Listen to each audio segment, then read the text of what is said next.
Hello friends, कैसे हो? I hope सब अच्छे होंगे, मस्त होंगे। तो आज का जो मेरा वीडियो रहने वाला है इस टॉपिक के ऊपर है। कल जो बिहार शिक्षक भर्ती फेज 3 का जो नोटिफिकेशन आया था, आप लोगों ने सभी ने देख लिया होगा। तो कल जो नोटिफिकेशन आया था उसके बारे में हम कुछ इंपॉर्टेंट पॉइंट्स हैं उनके ऊपर चर्चा करेंगे। तो जो मेन पॉइंट्स हैं सबसे पहले वही देख लेते हैं, क्या है क्या नहीं है। तो ये आपको पता है कि जो वैकेंसी निकली है 1 से 5 और 6 से 8, 9 से 10, 11 से 12, यानी कि इतने यहाँ तक वैकेंसी निकली है। तो सीधा बात करेंगे।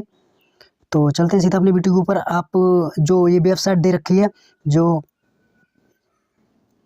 जो वेबसाइट है आपको ये दिखाई दे रही होगी। इस वेबसाइट पे आप जाके पूरा नोटिफिकेशन पढ़ सकते हैं। तो कुछ इंपॉर्टेंट पॉइंट हैं। पहला ये चौथे नंबर का जो पॉइंट्स है इस पर बात करेंगे। तो ये जो पॉइंट है चौथे नंबर का, ये पॉइंट है कि इस विज्ञापन के हेतु लिए जाने वाली परीक्षा में शैक्षणिक प्रशिक्षण योग्यता एवं शिक्षक पात्रता परीक्षा सीटेट एस्टेट के अपेयरिंग कैंडिडेट्स को सम्मिलित नहीं किया जाएगा। यानी कि उन्होंने सीधा का सीधा मना कर दिया। जो ये अपेयरिंग कैंडिडेट्स हैं और सीटेट एस्टेट वाले अपेयरिंग कैंडिडेट्स हैं, उनको ये सीधा मना कर दिया कि इनको हम सम्मिलित नहीं करेंगे। तो सीटेट वाले जितने भी स्टूडेंट्स हैं, जितने भी छात्र वीडियो को देख रहे हैं, तो सभी सीटेट के छात्र हैं, सभी से ज़्यादा सीबीएसई को ज़्यादा से ज़्यादा मेल कीजिए, ज़्यादा से ज़्यादा मेल करिए। और जो टीचर्स हैं, जो बड़े बड़े टीचर की तैयारी कराते हैं, टीचिंग एग्जाम की तैयारी कराते हैं, वो सभी टीचर आपके साथ हैं। वो खुद सपोर्ट कर रहे हैं आपको इस चीज़ के लिए कि आपका रिजल्ट 20 फरवरी तक 100% आ जाए, ताकि आपको भी इस चीज़ भर्ती में शामिल होने का मौका मिले और आप अच्छे से इसमें अपनी प्रिपरेशन करते रहिए, ताकि इसमें अगर आप शामिल हो जाते हैं तो आपको भी एक सिक्योर जॉब मिल सके, एक सिक्योर पोस्ट मिल सके।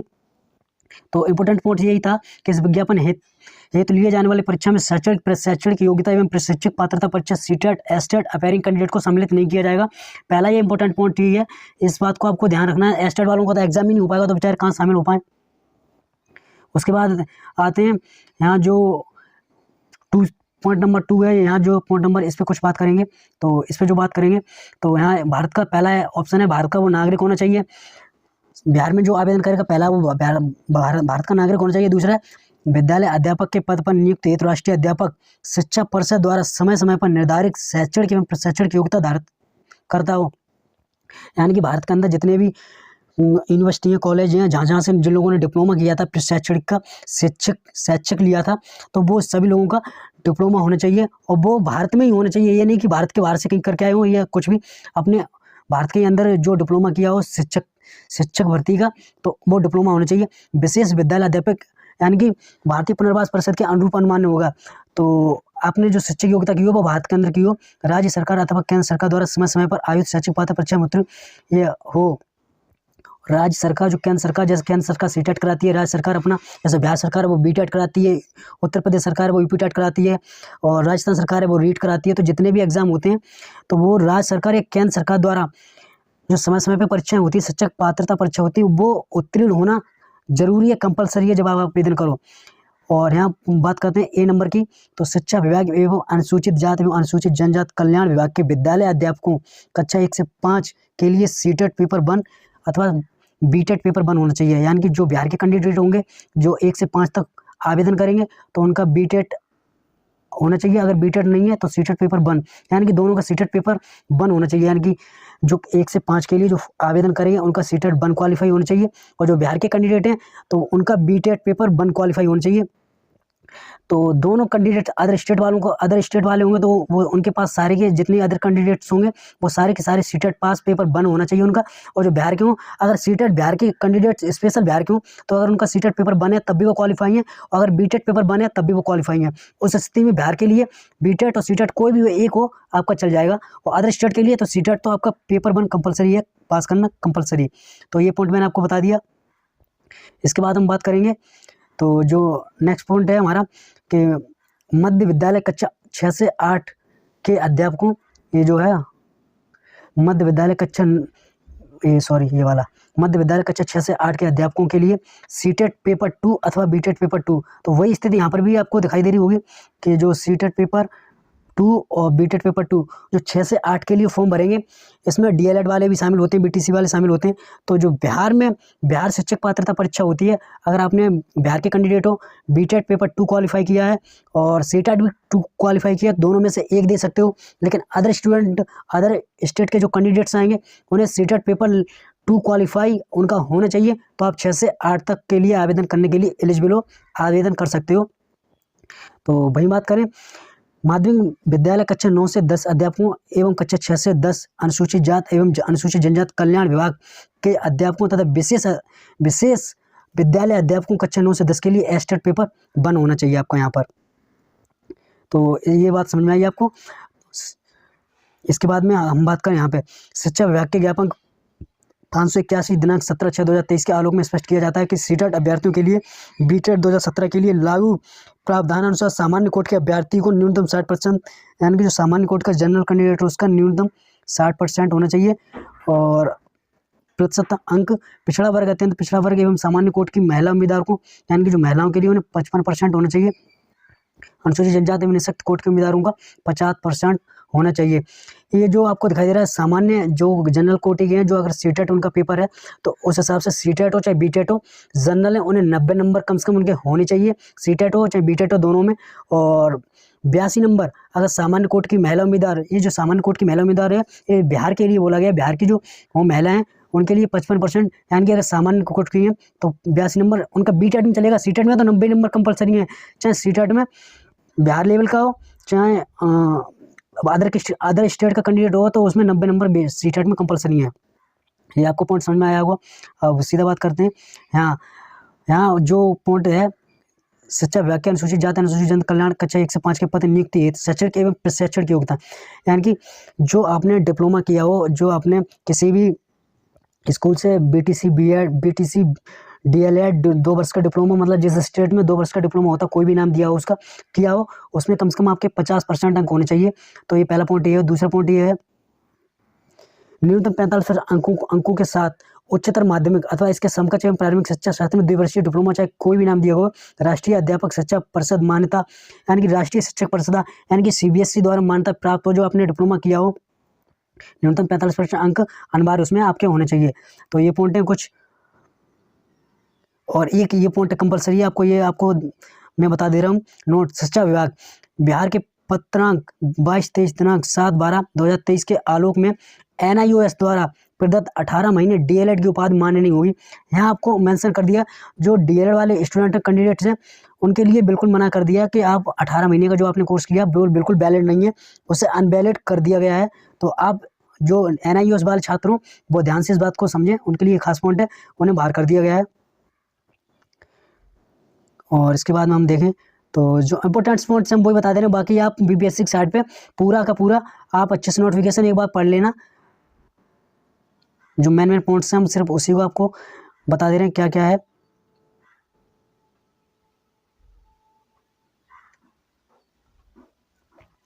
एक है आयु सीमा, यानी कि यहाँ आपको एक चीज शिक्षण प्रशिक्षण किसी भी उपाधि की मान्यता के बिंदु पर अथवा किसी उपाधि विशेष की समतुलता के बिंदु पर किसी भी प्रकार के विवाद की स्थिति में राष्ट्रीय अध्यापक शिक्षा परिषद NCT के परामर्श से विभाग का निर्णय अंतिम होगा। अगर कोई भी निर्णय आता है किसी भी प्रकार का तो वो NCT के माध्यम से निर्णय लिया जाएगा। अगर मान लीजिए कोई भी स्टूडेंट्स है, कोई भी अगर बाय द वे जैसे कि जो एग्ज़ाम दे रहा है, एग्ज़ाम देने के बाद में जैसे मान लीजिए NCT के अनुसार वो किस स्टूडेंट को वहाँ शामिल करेंगे किस नहीं करेंगे, तो जो NCT है जो बुक्स हैं कोई क्वेश्चन में गड़बड़ी पाई जा रही है, किसी भी क्वेश्चन में कोई दिक्कत हो रही है, उसका आंसर अगर गलत या सही है तो NCT के द्वारा आपको जो चीज़ है वो बताई जाएगी NCT के माध्यम से।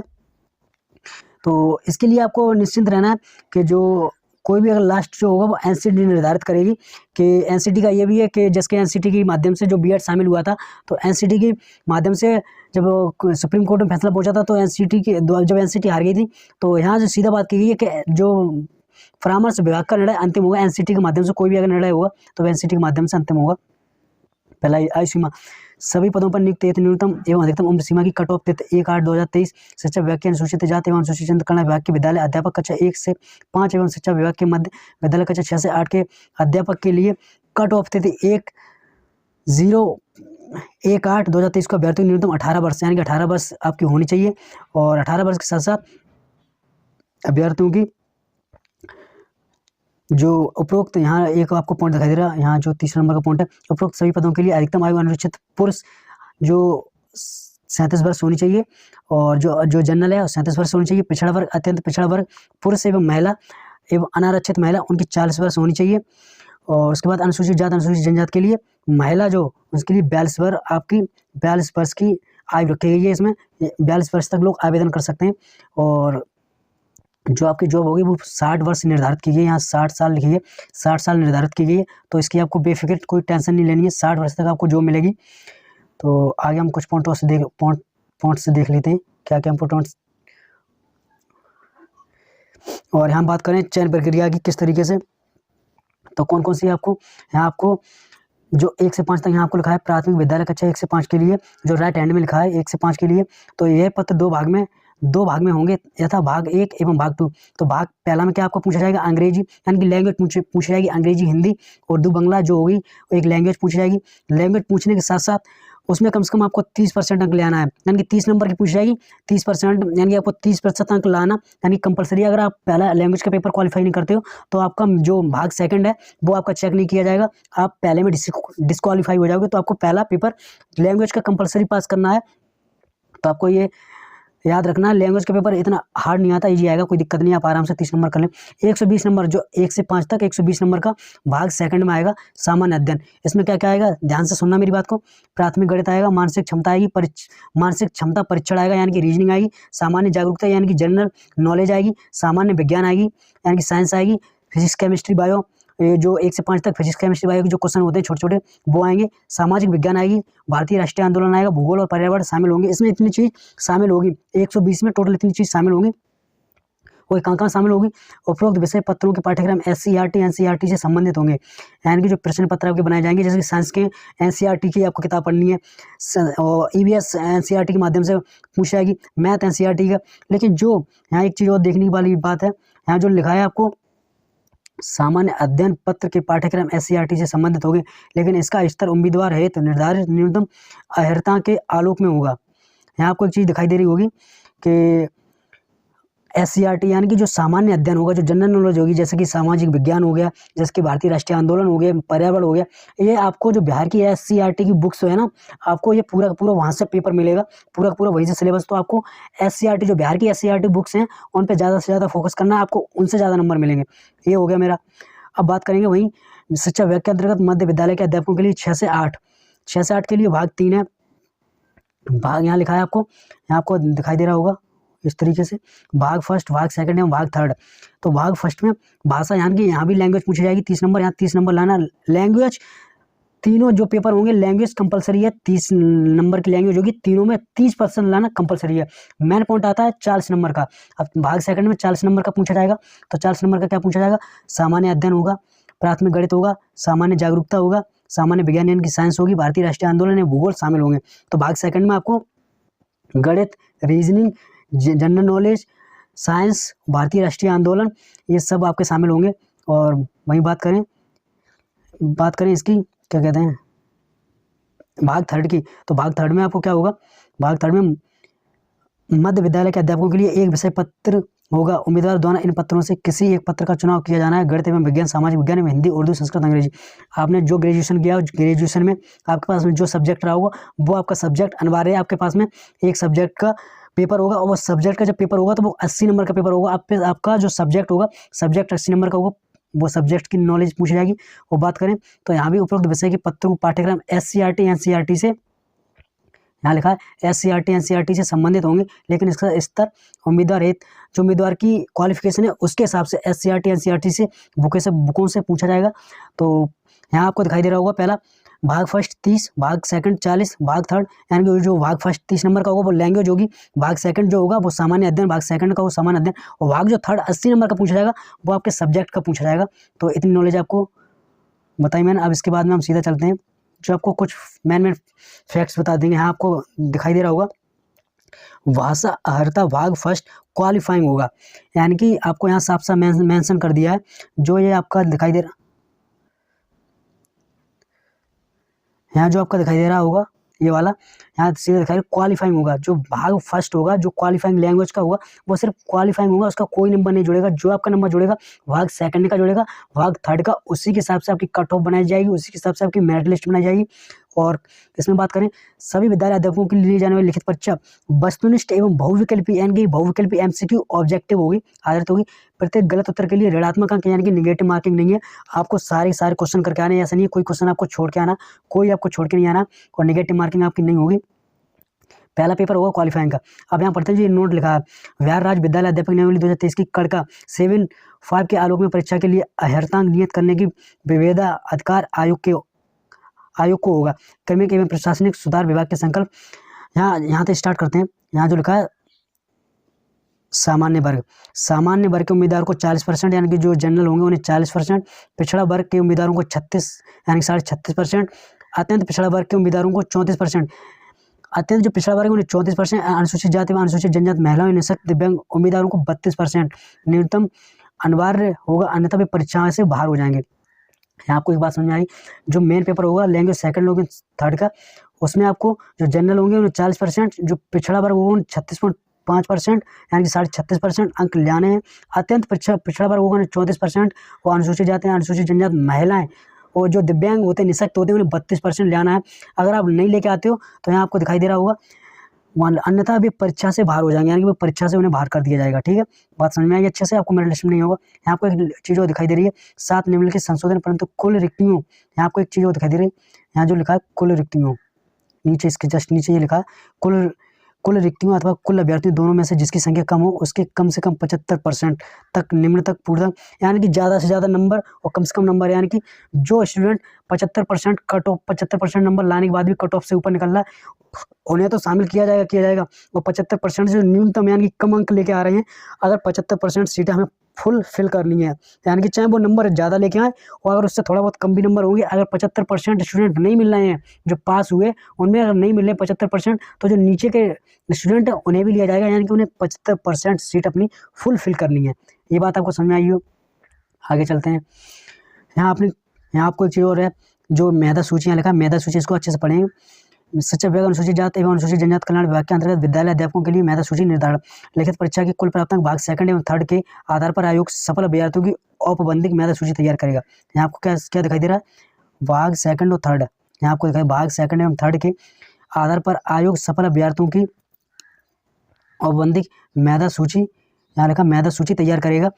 लिखित परीक्षा वस्तुनिष्ठ परीक्षा कुल अगर प्राप्तांक आपके यहाँ आपको कुल प्राप्तांक समान होने की स्थिति में चयनित विषय भाग सेकंड का प्राप्तांक तथा चयनित विषय में समान अंक होने की स्थिति में, अगर आपके जो भाग थर्ड में भाग सेकंड में अगर आपके समान अंक हैं तो फिर आपका भाग फर्स्ट देखा जाएगा। चयनित में समान होने के भाग फर्स्ट, यहाँ लिखा भाग फर्स्ट, ये भाग फर्स्ट विषय के प्राप्तांक अनुसार मेधा क्रम निर्धारित होगा। अगर आपका भाग सेकंड भाग थर्ड में अगर आपके समान अंक है तो भाग फर्स्ट देखा जाएगा। भाग फर्स्ट में अगर समान अंक है तो उसके अनुसार आपका जो देवनागरी लिपि है, यहाँ लिखा है देवनागरी लिपि में आपके जो अंक होते हैं बड़माला के, जो आपका नेम लेटर होता है, नेम लेटर को आपको वरीयता दी जाएगी। फिर लास्ट में आपका यही ऑप्शन बचता है, वरीयता दी जाएगी। उम्मीदवार को ये लिखा ना, वरीयता दी जाएगी, इस उम्मीदवार का फिर चयन होगा। तो इस स्थिति में आइए आपको समझ में आया होगा। अभ्यर्थी किसी एक ही विषय का चयन कर सकते हैं कि जिस विषय में उन्होंने शिक्षक पात्रता परीक्षा उत्तीर्ण किया हो, या अभ्यर्थी एक से अधिक विषय में शिक्षक पात्रता परीक्षा उत्तीर्ण हुए हो, उस स्थिति में भी अभ्यर्थी अपनी इच्छा से एक विषय का चयन करेंगे। अभ्यर्थियों ने मान लीजिए कोई फॉर्म भरा, उन्होंने फॉर्म भरने टाइम में उन्होंने 2 शिक्षक पात्रता परीक्षा मतलब जिसकी मान लीजिए BTET और CTET हो गया, उन्होंने दोनों परीक्षा पात्रता परीक्षा उत्तीर्ण की है, उसमें से आपको एक भरनी है, चाहे BTET वाली भर दो चाहे CTET वाली भर दो। यहाँ लिखा शिक्षक पात्रता परीक्षा उत्तीर्ण हुए, उस स्थिति में भी अभ्यर्थी को इच्छा से एक ही विषय का चयन करना है। यहाँ लिखा ना एक ही विषय का चयन करना है, यहाँ जो लिखा है एक ही विषय का आपको चयन करना है। तो इस बात का भी ध्यान दीजिए आप अच्छे से। अब बात करेंगे यहाँ प्रकाशित विज्ञापन के अधिमान्यता में पढ़ेंगे। अध्यापकों के लिए आवेदन की स्थिति में अपने निर्धारित शैक्षणिक योग्यता में उम्र के अनुरूप ही संवर्गों की प्रायोरिटी का अंकित करते हुए एक ही ऑनलाइन आवेदन समर्पित करेंगे। आपको एक ही ऑनलाइन आवेदन समर्पित करना होगा। सभी अभ्यर्थियों की अर्हता के अनुसार विद्यालय अध्यापक की विभिन्न श्रेणियों की अधिमान्यता ऑनलाइन आवेदन में दर्ज की जानी चाहिए। ये आपको समझ में आया। इसके बाद यहाँ फॉन्ट ये देखने शिक्षा विभाग के विद्यालय के पदों पर नियुक्त हेतु अभ्यर्थियों को आवेदन करने के समय 3 जिला का अभूरी क्रम में देना होगा। यानी कि जो विद्यार्थी अपना जिला भरेगा वो क्रम से 3 भरेगा, जो पहले आएगा उसके बाद दूसरा उसके बाद तीसरा क्रम से भरेगा। अगर वहाँ किसी स्थिति में आपको वो जिला नहीं मिला, उस स्थिति में अगर वहाँ जिला में सीट रिक्त नहीं है, रिक्त खाली नहीं है, फिर आपके अंकों का जो फिर वर्णमाला के अनुसार आपका अंक देखा जाएगा, आपका नाम होगा किस नाम से स्टार्ट है, उस नाम के अनुसार फिर आपको वो जिला आपको दिया जाएगा। यहाँ बात करेंगे इस बात के बाद में। यहाँ एक और इम्पोर्टेंट बात है, यहाँ लिखा कोई भी अभ्यर्थी शिक्षा विभाग के बिहार राज्य विद्यालय अध्यापक नियुक्त स्थानांतरण अनुशासन कार्रवाई एवं सेवा शर्त नियमावली 2023 के आलोक में अधिकतम 3 बार परीक्षा में भाग ले सकेगा। यानी कि इसमें भी प्रावधान है कि सिर्फ 3 बार अभी उसमें बोला गया, 3 से अधिक बार उसे परीक्षा में बैठने का मौका नहीं मिलेगा, केवल 3 बार मिलेगा। ये यहाँ मैंने ये बता दिया। इसके बाद में जितने भी स्टूडेंट्स हैं, और एक बात यहाँ आपको याद एक बार ये बता दे रहे हैं, यहाँ जो ऑनलाइन आवेदन की जो तिथि है वो 25/2/2024 है जो लास्ट डेट है, और फॉर्म जो स्टार्ट हो जाने हैं 10 से स्टार्ट होंगे, लास्ट डेट 25 है। वो 25 तो है, लेकिन वो किसकी 25 है, भुगतान आपका जो भुगतान है वो भी आपको 25 तक करा देना कंपलसरी है। तो आपको यहाँ एक चीज़ और लिखी है, ऑनलाइन आवेदन करते समय यहाँ जो आपकी है एक ऑनलाइन आवेदन पत्र में माध्यमिक शिक्षा पात्रता परीक्षा यानी कि एस्टेट 2023 के रिजल्ट कार्ड नंबर, यानी कि जो रिजल्ट का कार्ड नंबर होगा, स्थान पर BSEB यूनिक आईडी नंबर, आपको BSE यूनिक आईडी नंबर एवं निर्गत तिथि के स्थान पर परीक्षा फल प्रकाशन की तिथि अंकित करेंगे। ठीक है। उसके बाद यहाँ तो ऑनलाइन आवेदन पत्र में प्राथमिक एवं मध्यम विद्यालय के सीटेट उत्तीर्ण उम्मीदवारों के अंक पत्र में अंकित सीरियल नंबर, या जिन लिखा है सीरियल नंबर एवं निर्गत तिथि अंकित करेंगे। इतना आपको करना इसमें जरूरी है। अभ्यर्थी यदि एक से अधिक विभाग के पद हेतु आवेदन करते हैं तो ऑनलाइन आवेदन हेतु भुगतान करने से पूर्व उम्र संबंधी शर्तों से आश्वस्त होना उपरांत ही भुगतान करें, अन्यथा की स्थिति में ओवर एज होने पर उम्मीदवारों की रद्द की जाएगी। जो उम्मीदवार ओवर एज हो गए हैं और वो सोचो ऑनलाइन कर दें तो उनकी फीसेस सब कट जाएगी, तो फिर वो वापस नहीं होगी। यहाँ लिखा भुगतान राशि वापस नहीं होगी, भुगतान राशि आपकी वापस नहीं की जाएगी। इस चीज़ का आपको बहुत ध्यान रखना है। ना अगर ओवर एज हो गया, आप सोचो फिर भी फॉर्म डाल दें, फॉर्म डालने के बाद आपने फॉर्म भर दिया, फीसेस सब कट गई, फिर आपका पता पड़ा एडमिट कार्ड नहीं आया तो दिक्कत हो जाएगी। तो इसलिए अभ्यर्थी को आवेदन पत्र संबंधित कागजातों की हार्ड कॉपी आयोग कार्यालय में भेजने की आवश्यकता नहीं है। अभ्यर्थी द्वारा स्वतः हार्ड कॉपी में आवेदन या कोई पूर्व कागजात या दिया जाता है तो वह हार्ड कॉपी आवेदन कागजात और उसके आधार पर किया गया कोई भी दावा अनुमान्य नहीं होगा। अभ्यर्थी द्वारा ऑनलाइन आवेदन में भरे गए शैक्षणिक प्रशैक्षणिक योग्यता तथा शैक्षिक पात्रता दक्षता परीक्षा अनुभव एवं आरक्षण संबंधी दावों का सत्य मानते हुए परीक्षा आयोजित करने की कार्रवाई की जाएगी। ऑनलाइन आवेदन में भरे गए प्रमाण पत्रों की जांच नियुक्त प्राधिकारी द्वारा की जाएगी। उसने क्या बोला, जो आपके पास रियल ऑथेंटिक डॉक्यूमेंट्स हैं, रियल जो आपकी कितने नंबर है कितने नहीं है, रियल डेट ऑफ बर्थ है, रियल आपका नेम है, वही भरें। अगर आपने वो नहीं भरा तो उसके हिसाब से जब आपकी रियल में जब वहाँ आपके डॉक्यूमेंट्स चेकिंग होंगे, जब अगर सिलेक्शन होता है चेकिंग होगी, अगर कुछ उसमें गड़बड़ी पाएगी तो आपकी हो सकता है आपको दंड दिया जाए, प्रशासनिक बल पे दंड दिया जाए, हो सकता है आप पे कानूनी कार्रवाई की जाए। इसका आपको जो आपका है वो रियल भरें। ऑनलाइन कराते समय उसमें कोई गलत चीज़ नहीं भरना है आपको, इस बात का आपको बहुत ध्यान रखना है। तो ये मैंने बताया। इसके बाद में यहाँ एक और नोट दिया गया है, ये नोट को पढ़ लेते हैं। ये जो नोट है, वैसे अभ्यर्थी जिन्होंने ऑनलाइन आवेदन की प्रक्रिया पूर्ण कर ली हो फिर भी किसी त्रुटि के दृष्टिगत अपना आवेदन कैंसिल कराना चाहते हो, वे ऑनलाइन आवेदन की अंतिम तिथि के पूर्व अपने एप्लीकेशन को कैंसिल करते हुए उसी मोबाइल नंबर ईमेल आईडी से दूसरा रजिस्ट्रेशन नए सिरे से परीक्षा शुल्क का भुगतान करके आवेदन की प्रक्रिया पूर्ण कर सकते हैं। ऐसी स्थिति में पूर्व में किया गया परीक्षा शुल्क का भुगतान वापस नहीं होगा। अगर आपने कोई पहले फॉर्म भरा है उसमें कोई गलती हो गई है, फिर आप सोचते हो कि हम दूसरा कर सकते हैं, तो यहाँ आपको सीधा मेंशन कर दिया है उसी मोबाइल नंबर से उसी नंबर ईमेल आईडी से दोबारा फॉर्म भर सकते हैं। दोबारा आपकी फीस कटेगी, जो पहले फीस कट गई है वो फीस आपकी वापस नहीं होगी, फॉर्म दोबारा आपका रीफिल हो जाएगा, टेंशन ना लीजिए। ऐसी स्थिति में परीक्षा शुल्क भुगतान यहाँ लिखा भुगतान वापस नहीं किया जाएगा, जो पहले भरा था किया जाएगा। ऑनलाइन आवेदन में क्रम में किसी स्तर में एडिट करने का, एक बार जो फॉर्म भरेगा उसमें एडिट करने का कोई प्रावधान नहीं है। यहाँ लिखा है एडिट करने का कोई प्रावधान नहीं है, तो इस बात का आपको ध्यान रखना है।